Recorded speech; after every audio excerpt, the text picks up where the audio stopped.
La terre est ronde, la terre est ronde, elle arrête pas de trinquer. Ça commence vraiment à la saouler, tout ce qu'on lui fait avaler. On lui pourrit la vie, jour la nuit. Elle va mal et on a peur, on écoute battre son cœur. La terre est ronde. C'est un bouquin qui s'appelle L'utopie est au bout de la rue, à la lucarne des écrivains. Je suis d'ailleurs très content de... J'adore cette maison d'édition, j'adore Armel et surtout le créateur qui s'appelait Claude Duneton. L'idée, c'est que Armel m'a dit, lui, il m'a écouté chanter, comme beaucoup de gens. Je fais des concerts en France, à l'étranger, partout. Je chante, quoi. Je ne suis pas une grande vedette, mais je chante. Et il m'a dit, on va faire un recueil, un bouquin avec des textes. Alors moi au début je me dis non, c'est fait pour être chanté, puis finalement je m'y suis fait, puis finalement je m'aperçois en le lisant que finalement ça tient la route peut-être.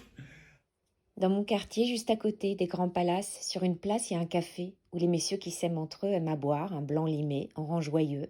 Dans mon quartier, juste à côté des grands palaces, juste en face, il y a un café. Les demoiselles qui s'aiment entre elles viennent y boire un panaché, en ribambelle. D'abord, c'est comme dans la chanson, il suffit de passer le pont et magique, magique, les amours sont revenus, l'utopie est au bout de la rue. Les chansons sont datées, ça commence en 80, parce que enfin je n'écrivais pas de chansons, je suis architecte, j'ai toujours joué du piano. Comme je dis toujours, les gens me demandent toujours, vous chantez depuis quand? Je dis depuis que je suis né, hein. Et peut-être avant. On dit fluctuat nec mergitur, on dit aussi Paris, bien sûr. C'est une blonde. Et on a dit il n'est bon bec que de Paris. Moi je dis Paris la grande ville, et je l'affirme un contre mille, Paris est un fromage.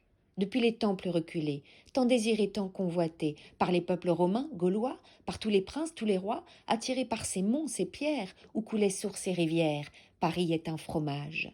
Voilà, il y a un chapitre qui s'appelle Chanteur transgenre.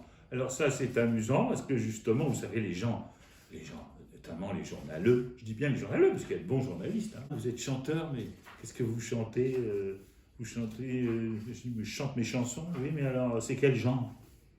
Pour ceux qui ne le savent pas encore, je suis chanteur, compositeur. Quand on me demande, vous c'est quel genre? À cette question, moi je réponds, je suis chanteur transgenre. C'est pas sorcier. Je cherche l'âme frère à qui parler. Il m'énumère, vous, c'est jazz, tango, musette, etc. Voilà, c'est une définition, hein, un autoportrait, si on peut dire, un essai.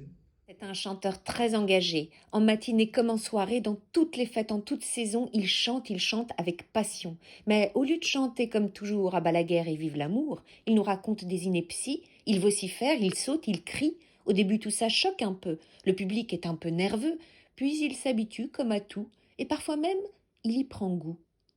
Ouais, parce qu'il y a des gens qui vont se dire, mais alors, il nous fait que des blagues. D'abord, c'est pas des blagues, c'est très sérieux, vous l'avez remarqué. Hein. Il n'y a rien de plus sérieux que les blagues. Euh, J'ai demandé au vent de se coucher auprès de moi. J'ai demandé au temps de s'arrêter, rien que pour moi. Demandé au vent de cesser de jouer, au vent mauvais. J'ai demandé au temps que ce que j'aime ne meure jamais. Le vent, dans un souffle, m'a répondu. Ami, entends-tu?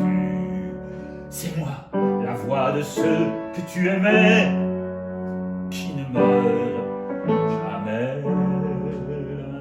Oui, un peu de tendresse, comme dirait un Sylvestre. Oui. Merci pour la tendresse et tant pis pour vos fesses qui ont fait ce qu'elles ont pu. Ben oui, on fait ce qu'on peut. Hein. J'ai une chanson, c'est la dernière chanson justement qui dit je veux pas finir au Panthéon. Hein, c'est normal. Ça manque de femmes d'abord. Et puis, c'est un peu poussiéreux. Puis il y a des gens pas forcément à côté de types vraiment bien qu'on serait fier de côtoyer. Combien d'autres ne valaient rien, valaient l'empire, même un banquier. Et pour finir, je dis quand même que je pense à ceux qui nous ont fait tant de bien et n'iront jamais. Tant mieux pour eux. Je rêve aussi que dans 1000 ans, quelques gentils fredonnent encore cette chanson. Je ne peux pas finir au Panthéon. Mais je veux bien qu'on lise mes textes quand même et qu'on achète mon bouquin. Merci. Ah oui, pour faire la paix, on appellera la paix la guerre. Et la guerre, la paix. Que l'on donne la croix de paix aux veuves de paix de la dernière paix et le prix Nobel de la guerre aux gardiens de la paix. Et qu'ils nous fichent la paix.